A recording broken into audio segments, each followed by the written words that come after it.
নিকুঞ্জ education চেনেলটোলৈ তোমালোক সকলোকে স্বাগতম জনাইছোঁ। আজি DLED এডমিশ্যনৰ ওপৰত বহুখিনি মই তোমালোকক তথ্য জনাই দিম আৰু আৰ্টছ কেটেগৰীত কিয় কম কাট অফ যায় আৰু সায়েন্স কেটেগৰীত কিয় বেছি কাট অফ যায় ইয়াৰ বিষয়ে তোমালোকক গোটেইখিনি মই জনাই দিম। তোমালোকে ভিডিঅ'টি শেষলৈকে চাব আৰু ইম্পৰ্টেন্স ডকুমেন্ট কি লাগে এডমিশ্যনৰ সময়ত কি দৰকাৰ হ'ব এতিয়াই আমি সেইবোৰ সাজু কৰি থোৱা ভাল হ'বনে নে আমি এডমিশ্যনৰ সময়ত সাজু কৰিম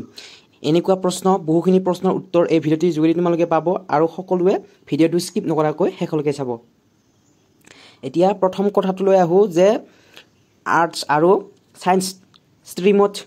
ষ্ট্ৰীমত কিয় কাট অফ বেছি যায় আৰু আৰ্টছ ষ্ট্ৰীম বা কমাৰ্চ ষ্ট্ৰীমত কিয় কাট অফ কম যায়। প্ৰথম কথাটো হ'ল তোমালোকে চোৱা ইয়াতে লিখাই আছে। প্ৰথম কথাটো হ'ল আৰ্টছ ষ্ট্ৰীমত 75% ৰিজাৰ্ভেশ্যন থাকে আৰ্টছ ষ্ট্ৰীমত আৰু সায়েন্স ষ্ট্ৰীমত এইটো হ'ল আৰ্টছ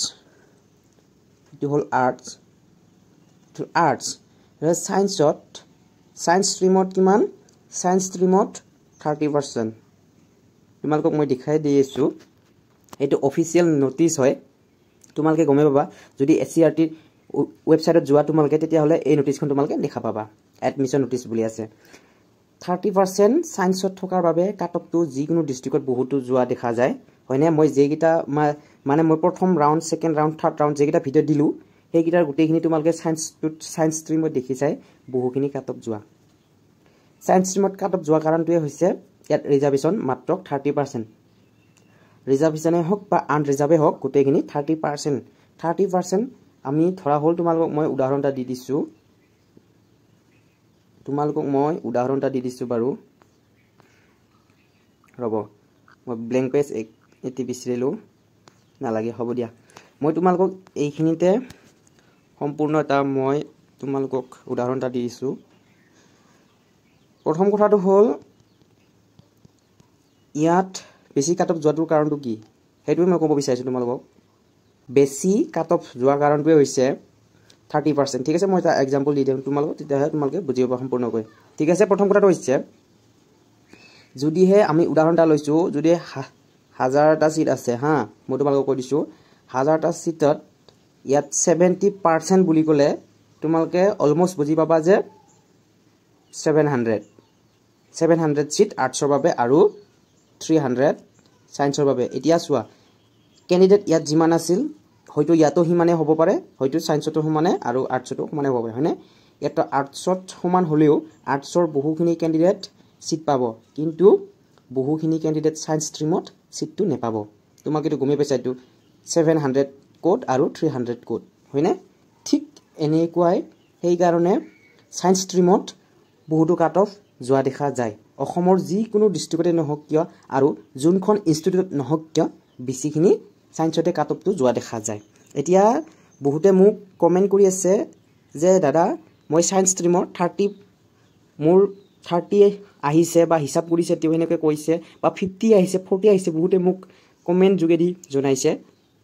মই তোমালোকক কথা এটা ক'ব বিচাৰোঁ যদিহে এইবাৰ মই যেনেকুৱা উদাহৰণ দি দিলোঁ তোমালোকক যদিহে সায়েন্স ষ্ট্ৰীমত কেণ্ডিডেট কম আছিল তেতিয়াহ'লে তোমালোকৰ পোৱা চান্সটো 100%। যদিহে সায়েন্স ষ্ট্ৰীমত কেণ্ডিডেট যদি বেছি আছিল তেনেহ'লে তোমালোকৰ পোৱা চান্সটো বহুখিনি কম। ঠিক আছে তোমালোকে সায়েন্স ষ্ট্ৰীমৰ কথা কৈছোঁ আৰ্টছৰ কোৱা নাই। তোমালোকে এতিয়া যদিহে এতিয়ালৈ হিচাপ কৰা নাই তেনেহ'লে তোমালোকে হিচাপ কৰি লোৱা। এতিয়াই যদি তোমালোকে সেইবোৰ সঠিক কৰি নলা তেনেহ'লে পিছলৈ তোমালোকৰ বহুখিনি দিগদাৰ হ'ব পাৰে। যদিহে বা বাই চান্স তোমালোকে পাই যোৱা তেনেহ'লে চিট পাই যোৱা তেনেহ'লে তোমালোকে এতিয়াইতো ডকুমেণ্টবিলাক সাজু কৰি ল'ব লাগিব নহ'লে পিছলৈ বহুখিনি প্ৰব্লেম হ'ব। এতিয়া তোমালোকক মই মেইন কথাটো ক'লোঁ যে আৰ্টছ ষ্ট্ৰীমত 70% চিট ৰিজাৰ্ভেশ্যন থাকে আৰু সায়েন্স ষ্ট্ৰীমত 30% ৰিজাৰ্ভেশ্যন থাকে। 70 বেছি নে 30 বেছি তোমালোকে ইয়াতে অনুমান ল'ব পাৰিব। আৰু ইয়াৰ ভিতৰতে যিখিনি নেকি সায়েন্স ষ্ট্ৰীম হওক বা আৰ্টছ ষ্ট্ৰীম হওক ইয়াৰ ভিতৰতে বহুখিনি এতিয়া আমাৰ যিখিনি নেকি ৰিজাৰ্ভেশ্যন কেটেগৰী ৱাইজ সেইটো বহুখিনি দেখা যায় যেনে OBC MOBC হয়নে যেনে OBC MOBC ST আৰু তোমাৰ SC PWD EWS হয়নে আৰু তোমালোকক কলোৱে STP বা STH হয়নে ইয়াতে মই তোমালোকক দেখাই দিছো ইয়াত চা তোমালোকে OBC বা MOBC ইয়াত তোমালোকে চোৱা OBC বা MOBC ইয়াত চা ST বা STH বা STP ইয়াত চোৱা আৰু তোমালোকে PW বা EWS চোৱা ইয়াতে তোমালোকে বহুখিনি ৰিজাৰ্ভেশন আছে আৰু এটা কথা হ'ল তোমালোকৰ এতিয়াহে আমি মেন ইম্পৰ্টেন্ট ডকুমেন্টছৰ আহিম বাৰু তোমালোকক গোটেইখিনি মই জনাই দিম ইম্পৰ্টেন্ট ডকুমেন্টছখিনিৰ ভিতৰত এতিয়া তোমালোকক মই গুৰুত্বপূৰ্ণ কথা কেইটামান কৈ আছো যদিহে তোমালোকে বা তোমালোকৰ ইনষ্টিটিউট বিলাকত কম ক্যান্ডিডেট আহিছে বা ডিস্ট্ৰিক্টখনত বহুখিনি কম ক্যান্ডিডেট হৈছে তেনেহলে সায়েন্স ক্যাটেগৰী সকলে পোৱাটো বহু সম্ভাৱনা আছে মানে যি সকলে কম নম্বৰ পাইছে যদিহে ক্যান্ডিডেটবোৰ বহুতো হৈছে তেনেহলে তোমালোকৰ পোৱা চান্সটো যি সকলে কম কাট অফ হৈছে বা পাইছে তেওঁলোকৰ সিট পোৱাটো অলপ অসুবিধা হয় মই তোমালোকক প্ৰথম যিখিনি গুৰুত্বপূৰ্ণ ডকুমেন্ট হয় সেইখিনি কৈ দিছো প্ৰথম কথাটো হৈছে ডকুমেন্টৰ ভিতৰত এটা ডকুমেন্টছ কি লাগিব হয়নে তোমালোক এতিয়া বহুতে মোক সুধি আছে যে PRC লাগিব নে নাই নে কি লাগিব ডোমিসাইল লাগিব নেকি এনেকে সুধি আছে মই তোমালোকক কথা এটা কও তোমালোকে শুনি লোৱা মই বহুখিনি গুৰুত্বপূৰ্ণ কথা কও তোমালোকে শুনি লোৱা প্ৰথম কথা হ'ল ইম্পৰ্টেন্ট ডকুমেন্টছৰ ভিতৰত তোমালোকৰ পৰিব বাৰ্থ সাৰ্টিফিকেট নতুবা তোমালোকৰ ক্লাস 10 ৰ যেটো নেকি এডমিট কাৰ্ড আছিল হেইটো লাগিব তোমালোকৰ প্ৰথম কথা হ'ল certificate for proof of age হে এজ প্ৰুফ দেখাবৰ কাৰণে admit card or certificate of SSC বা HSLC ক্লাস 10 এক্সামিনেশন ঠিক আছে ইয়াত তোমালোকৰ বাৰ্থ সাৰ্টিফিকেটটো হলেও হ'ব নেক্সট কথাটো হৈছে ইয়াত বাৰ্থটো হলে হ'ব দেই বাৰ্থ সাৰ্টিফিকেট নেক্সটটো হৈছে pass certificate and mark sheet of higher secondary 10+2 ঠিক আছে ইয়াত তোমালোকৰ যেটো কি হাই সেকেন্ডাৰী পাছ সাৰ্টিফিকেট লগতে মাৰ্ক শিটটো লাগিব তোমালোকৰ সকলোৰে আছে হেবিলাক তোমালোকে হেবোৰ জেৰেক্স কপি বা জেৰেক্স কৰি থব পাৰা ঠিক আছে থাৰ্ড নম্বৰটো হৈছে third number certificate of caste if any from competent authority মানে মই তোমালোকক কৈছো সাৰ্টিফিকেট OBC এ হোক MOBC এ হোক STH এ হোক STP এ হোক তোমালোকৰ এটা কাষ্ট সাৰ্টিফিকেট আছে OBC সকলৰ NCL বুলি কোৱা এটা আছে তোমালোকৰ হেইটো উলাই লব পাৰা এতিয়া যদিহে তোমালোকৰ এতিয়ালৈ উলোৱা নাই তেনেহলে তোমালোকে এতিয়া হেবোৰ হাজু কৰি লোৱা আৰু কাষ্ট সাৰ্টিফিকেট ST সকলে যদিহে তোমালোকে ডিজিটেল সাৰ্টিফিকেটটো এতিয়ালৈ উলোৱা নাই তেনেহলে এতিয়া তোমালোকে হাজু কৰি লোৱা অন্যথা হেই যেতিয়া নেকি আমি কাউন্সেলিংৰ পিছত এডমিশন লব যাম তেতিয়া আমাৰ বহুখিনি দিগদাৰ হ'ব আমি হঠাৎ আমাক 3 বা 4 দিনৰ ভিতৰত এডমিশন কৰিবলৈ দিব সেই প্ৰসেসটো তেওঁলোকে দিব কিন্তু আমাৰ যেটো নেকি কাষ্ট সাৰ্টিফিকেট হয় ডিজিটেলটো হেতু তৎক্ষণত আমাৰ কামখিনি নহব বা আমি সাৰ্টিফিকেটটো নেপাম সেই কাৰণে তোমালোকে আগতীয়াকৈ অতি সোনকালে যি সকলে 30% ৰ ওপৰত পাইছা আৰ্টস ষ্ট্ৰীম হওক বা সায়েন্স ষ্ট্ৰীমে হওক তোমালোকে যদি পাইছা তেতিয়াহলে এতিয়া তোমালোকে এইখিনি ডকুমেন্টছ হাজু কৰি লব লাগিব অন্যথা তোমালোকে এডমিশনৰ সময়ত বহুত দিগদাৰ হ'ব আৰু লগতে তোমাৰ সিটটো তুমি নেপাব পাৰা ঠিক আছে সাৰ্টিফিকেটৰ কথা কলো আৰু তোমালোকে NCL যিখিনি নেকি আছে OBC সাৰ্টিফিকেট সেইখিনিও তোমালোকে গুটেইখিনি হাজু কৰি লবা এতিয়া document to proof that he she is permanent resident of Assam মানে PRC কথা কৈ আছে ইয়াত পাৰ্মানেন্ট ৰেসিডেন্ট অফ আসাম মানে PRC ঠিক আছে ইয়াত PRC কথা কৈছে মানে ইয়াত তোমালোকে PRC সাৰ্টিফিকেটটো লাগিবই তোমালোকক এতিয়া তোমালোকে অসমৰ বাসিন্দা হয় নে নহয় হেইটো দেখাবৰ কাৰণে তোমালোকক এই সাৰ্টিফিকেটটো বহুত গুৰুত্বপূৰ্ণ হয় এতিয়া তোমালোকে চোৱা PRC সাৰ্টিফিকেটটো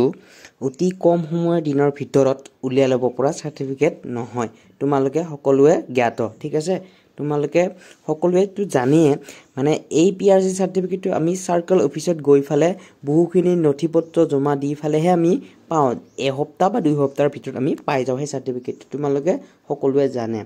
এই PRC সাৰ্টিফিকেটটো মই যেটো তোমালোকক হাইলাইট কৰি দেখাই দিছো এই PRC যিনি সাৰ্টিফিকেট আছে 4 নম্বৰৰ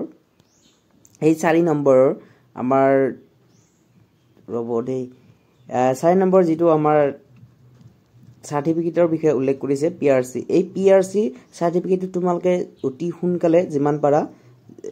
মানে এই সাৰ্টিফিকেটটো উলাবৰ কাৰণে বা হাজু কৰি ৰাখক মানে এইটো যদি সেই সময়ত বা এডমিশ্যনৰ সময়ত তোমালোকক বিচাৰে তেনেহ'লে তোমালোকে কম সময়ৰ ভিতৰত ওলাই ল'ব নোৱাৰে মানে এই প্ৰচেছটো মানে দীঘলীয়া প্ৰচেছ হয় PRC যিসকলে আগতে ওলাই পাইছে তেওঁলোকে জানে নেক্সট হৈছে person with disability PWD and EWS certificate if any যিকোনো এই PWD হওক EWS হওক এইসকলৰ চাৰ্টিফিকেটটো লাগিব এইসকলৰ চাৰ্টিফিকেটটো ডিজিটাইজ হ'ব লাগিব ঠিক আছে আৰু যিটো নেকি ডিজিটেল হয় সেইটো চাৰ্টিফিকেট তোমালোকে উলিয়াই থবা আৰু নেক্সট হৈছে সকলো কেণ্ডিডেটকে লাগিব আৰ্টছ হওক ছায়েন্স হওক বা তোমালোকক PWD হওক সকলো মানে কেটেগৰীকে লাগিব এই চাৰ্টিফিকেটটো আণ্ডাৰটেকিং মানে এই চাৰ্টিফিকেটটোৰ দ্বাৰা মানে তোমালোকক এটা কথা ক'ব বিচাৰে যে তোমালোকে নিজৰ পৰামৰ্শৰ বা নিজে সেই DLED কোৰ্সটো ৰেগুলাৰলি 75% তোমালোকে ৰেগুলাৰ যাবা বা এনেকৈ এটো তোমালোকে ভাবি লোৱা যে এটা তোমাৰ এটা হৈছে এটো গাইড কৰা মানে এটো ইয়াৰ দ্বাৰা তোমালোকক মানে তোমালোকে ইয়াত সাইন কৰা এই যেটো নেকি আমাৰ আণ্ডাৰটেকিং সাৰ্টিফিকেট হ'ব ইয়াত তোমালোকে সাইন কৰিব লাগিব মানে তোমালোকে সম্পূৰ্ণকৈ 2 বছৰীয়া কোৰ্সটো সম্পূৰ্ণকৈ ৰেগুলাৰলি যাবা কোৰ্সটো কৰিবা তেনেকে এই সাৰ্টিফিকেটখন অতি দৰকাৰ যদিহে তোমালোকে অন্য কিবা পঢ়ি আছা বা হায়াৰ তোমালোকে এডুকেশ্যন লৈ আছা বা তোমালোকে গ্ৰেজুৱেট কৰি আছা তেওঁলোকে কিন্তু এই আণ্ডাৰটেকিংখন ভৰৰ পিছত যদিহে ৰেগুলাৰলি কোৰ্সটো নাযায় বা তেওঁলোকে ক্লাছবোৰ নকৰে তেনেহলে তেওঁলোককো আউট কৰি দিব তেওঁলোকো সিটবোৰ নাপাব প্ৰথম কথাটো হৈছে আণ্ডাৰটেকিং সাৰ্টিফিকেটটো সেই কাৰণে বেছি গুৰুত্বপূৰ্ণ হয় যাতে বা তুমি কোনো ইনষ্টিটিউটত বেলেগ বা কিবা পঢ়ি থকা নাই তুমি কেৱল DLED কোৰ্সটোৱে কৰিব বিচাৰিছা সেইভাবে এই আণ্ডাৰটেকিং সাৰ্টিফিকেটটো অতি দৰকাৰ হয় তোমালোকৰ ইয়াত নিজৰ সাইন লাগিব ফুল নাম লাগিব ডেট আৰু এড্ৰেছটো লাগিব ইয়াত ঠিক আছে তোমাৰ এখিনি লাগিব আৰু ইয়াত লিখাখিনি তোমালোকে পঢ়ি ল'বা নতুবা স্ক্ৰিনশ্বট মাৰি ল'ব পাৰিবা এইটো তোমালোকক মই দি দিছো তোমালোকে এইটো আৰু তোমালোকৰ কথা তাকো আৰু দুটামান কথা থাকি আহিল বাৰু তোমালোক কৈ দিছো 30% যেটো নেকি 70% আৰ্টছ আৰু সায়েন্সৰ ভিতৰত হয়তো তোমালোক কৈ দিছো ইয়াত বহুখিনি ৰিজাৰ্ভেশন থাকে ST বা OBC STH STC বা SC STH এইখিনি বহুখিনি ৰিজাৰ্ভেশন থাকে সায়েন্স ক্যাটাগৰীত আৰু আৰ্টছ ক্যাটাগৰীটো ঠিক আছে আৰু যি সকলে মানে এতিয়ালৈ নথিপত্ৰ মই কৈ দিলো আৰু অন্য BC বা বেলেগকৈ আৰু কিবা ডকুমেন্ট নালাগে মই যিখিনি কলো সেইখিনিয়ে তোমালোকে সেইখিনি ডকুমেন্টস লৈ ভালে যাব পাৰিবা ঠিক আছে সেইখিনি ডকুমেন্টস মেইন ডকুমেন্টস আছিল এতিয়া তোমালোকক মই কও ইয়াত বহুতে কৈ আছে যে ইয়াত যদিহে তোমালোকে 75% এটেন্ডেন্স দিব নোৱাৰা তেনেহলে তোমালোকৰ সিটটো বেলেগক দি দিব এটা ৰাউন্ড 1 ৰাউন্ড 2 ৰাউন্ড 3 ওলোৱাৰ কাৰণটো ইয়াতে আছে মানে যদিহে তুমি ফাৰ্স্ট ৰাউন্ডত তোমাৰ নামটো আহিছে যদিহে তুমি সম্পূৰ্ণকৈ ক্লাছ বা প্ৰত্যেক দিনে ক্লাছত নাযাই ফলে তোমালোকে যদি এবসেন্ট কৰা তেনেহলে তোমালোকক সেই সিটটো ৰাউন্ড 2ত উলাই দিব তোমাৰ সিটটো হেনেকে ইয়াত 75 এটেন্ডেন্স লাগিব নহলে তোমাক সিটটো বাহিৰ কৰি দিব ঠিক আছে সিটটো মানে তুমি নাপাবা আৰু ইয়াত সকলো মেনশন কৰা আছে ইয়াত 2 বছৰীয়া হয় আৰু বাকিখিনি মই ক'ব লগা নাই যিখিনি কি তোমালোকে পাৰ কৰি আহিছা আৰু যিখিনি নেকি মই অলপমান কৈ দিছো তোমালোকক ফিস স্ট্ৰাকচাৰটো এটো প্ৰাইভেটৰ বাৰু গভৰ্ণমেন্টটো দেখাই দিছো তোমালোকক যিটো ফিস স্ট্ৰাকচাৰ হয় পাৰ এনুম মানে বছৰত কিমানখিনি কি হয় সকলো মই তোমালোকক দি আছো এডমিশন ফিসটো হৈছে 150 টকা হ'ব এডমিশন ফিসটো 150 টকা মাত্ৰ তোমালোকে চাই লোৱা এডমিশন ফিসটো 150 টকা হয় এডমিশন ফিস মাত্ৰ 150 টকা দেখা পাইছে নহয় তোমালোকে আৰু লগতে ইয়াত বছৰত কিমান হ'ব এমাহত যদি 150 হয় বা 100 হ'ব 100 সৰি ইটো টিউশন ফিসটো আগতে মই নকো বাৰু যিখিনি নেকি এডমিশন ফিস হয় ইখিনি 150 এডমিশন ফিস সেমিস্টার ওয়াইজত আমাক 150 কে লব তেতিয়াহে 150 হ'ব যেতিয়া তোমাৰ কোনো বেক নাথাকিব ঠিক আছে নেক্সট হৈছে admission fees as well as tuition fees will be deposit in the gov মানে এখিনতে গম পাবা যে তোমালোকে যদি গভৰ্ণমেন্ট হয় টিউশনৰ ফিস এটা আছে তোমালোকৰ এতিয়া তোমালোকৰ টিউশন ফিসটো টিউশন ফিসটো চোৱা টিউশ্যন ফিজটো তোমালোকৰ বছৰত 1200 টকা হ'ব আৰু মাহত প্ৰায় 100 টকা টিউশ্যন ফিজ বুলি ধৰে এইটো আৰু তোমালোকৰ ইলেক্ট্ৰিচিটি ফিজ ইয়াত ইলেক্ট্ৰিচিটি ফিজটো থাকিব যেতিয়া তুমি হোষ্টেল এখন বা হোষ্টেল বাছি ল'বা হা যদি হোষ্টেলত নথকা তেনেহ'লে এই ফিজটো দিব নালাগে যিটো নেকি ইলেক্ট্ৰিচিটি ফিজ হয়নে ইলেক্ট্ৰিচিটি ফিজত পাৰ মান্থ 50 টকা আৰু তোমাৰ বছৰত হ'ব 600 টকা হয়নে বছৰত হ'ব 600 টকা আৰু লগতে তোমাৰ যিটো নেকি per month for hostel boarders 900 টকা হ'ব এইটো 75 টকাকৈ 900 টকা হ'ব আৰু তোমালোকৰ ডেছ ফিজ উইল বি ইয়াত তোমালোকৰ এইটো কথা কৈছে যে ইলেক্ট্ৰিচিটি ফিজটো তোমালোকৰ টিচাৰ এডুকেশ্যন ইনষ্টিটিউটখনত দিব লাগিব ঠিক আছে আৰু তোমালোকৰ মেইন মেজৰ কেইটা কৈছোঁ মই যিটো নেকি এক্সামিনেশ্যন ফিজ হয় ইয়াত 1000কৈ হ'ব পাৰ ছেমিষ্টাৰ প্ৰতিটো ছেমিষ্টাৰত 1000কৈ দিব লাগিব আৰু তোমালোকৰ এইটো বছৰত 2000 হয় ফাৰ্ষ্ট যেনেকৈ বছৰত দুটা ছেমিষ্টাৰ থাকেতো যিসকলে গ্ৰেজুৱেশ্যন নকৰাকৈ ডাইৰেক্ট DLED পঢ়িবলৈ আহিছে তেওঁলোকে গম নাপাব চাগে আৰু বা গ্ৰেজুৱেশ্যন কমপ্লিট কৰা সকলে গম পাব এইটো মানে ছেমিষ্টাৰৰ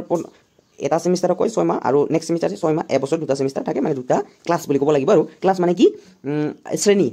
আমাৰ শ্ৰেণী বুলি ক'ম সাধাৰণতে আমি এইটো আৰু তোমালোকৰ যিটো নেকি পেপাৰ হয় যিটো নেকি তোমালোকৰ পেপাৰ এক্সাম পেপাৰ হ'ব তাত 100 টকা পাৰ পেপাৰ 100 টকাকৈ দিব হা 100 টকা হ'ব তোমালোকৰ এইটো চাই লোৱা আৰু নেক্সট হৈছে 50% of the examination fee will be deposit by the TEI অৰ্থাৎ এই TEI মানে টিচাৰ এডুকেশ্যন ইনষ্টিটিউট হয়নে to the SBTE SCERT Assam ঠিক আছে তোমালোকে গমে পাইছা কি কৈ আছে এইখিনি চ' মানে 50% ডিপজিট দিব লাগিব আৰু এই নেকি টিচাৰ এডুকেশ্যন ইনষ্টিটিউটখনত মানে 50% আমি দিবই লাগিব হয়নে আৰু তোমালোকৰ মেজৰ কৈ আছোঁ মই তোমালোকক different workshop and field visit for trainers মানে ট্ৰেইনাৰ্ছ কেইটাক মানে কেইটাই 200 টকাকৈ দিব লাগিব যেতিয়া এইটো ইণ্টাৰ্ণশ্বিপ বুলি কয় ইণ্টাৰ্ণশ্বিপৰ কাৰণে তোমালোকে 200 টকাকৈ দিব লাগিব আৰু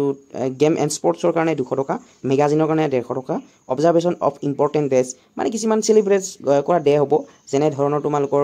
শিক্ষক দিৱস হয়নে টিচাৰ ডে ধৰ টিচাৰ ডে তোমালোকৰ 200 টকা লাগিব ধৰ তোমালোকৰ 15 আগষ্ট হওক 200 টকা লাগিব এনেকৈ কৰি 200 টকা লাগিব আৰু বছৰত মোটামুটি 500 বা 1000 টকা হ'ব আৰু এনেকৈ মিলাই পেলাই 200 টকা ঠিক আছে আৰু তোমালোকক আৰু এইখিনিয়ে ক'ব লগা আছিল আৰু নেক্সট এইটো প্ৰাইভেটৰ বাৰু প্ৰাইভেটখিনি নকওঁ যিসকলে প্ৰাইভেটৰ যদি তোমালোকে বিচাৰে তেনেহ'লে মই নেক্সট ভিডিঅ'ত তোমালোকক প্ৰাইভেটৰ বিষয়ে সকলো তথ্য দি দিম আৰু এইখিনি আছিল ফিজ ষ্ট্ৰাকচাৰ যে নেকি গভৰ্ণমেণ্টত যিখিনি DLED কোৰ্চ তোমালোকে যিবিলাক কৰিবা আৰু ইম্পৰ্টেণ্ট ডকুমেণ্টছখিনি তোমালোকক ক'লোৱে আৰু এইখিনিয়ে মেইন ইম্পৰ্টেণ্ট ডকুমেণ্টছ আছিল আৰু তোমালোকক কাট অফটো কৈছোঁৱে সায়েন্স আৰু আৰ্টছত কিয় কম হয় সায়েন্সত কিয় বেছি হয় যদি ভিডিঅ'টো ভাল পালে লাইক কমেণ্ট শ্বেয়াৰ কৰিবলৈ একেবাৰে নাপাহৰিব আৰু লগৰ বন্ধুসকলে শ্বেয়াৰ কৰিবলৈ একেবাৰে নাপাহৰিব লগতে যদিহে মোৰ টেলিগ্ৰাম তোমালোকে জনাব বিচাৰিছা তেনেহ'লে মই ডিছক্ৰিপশ্যন লিংকটো দি দিম জনাব পাৰিবা ধন্যবাদ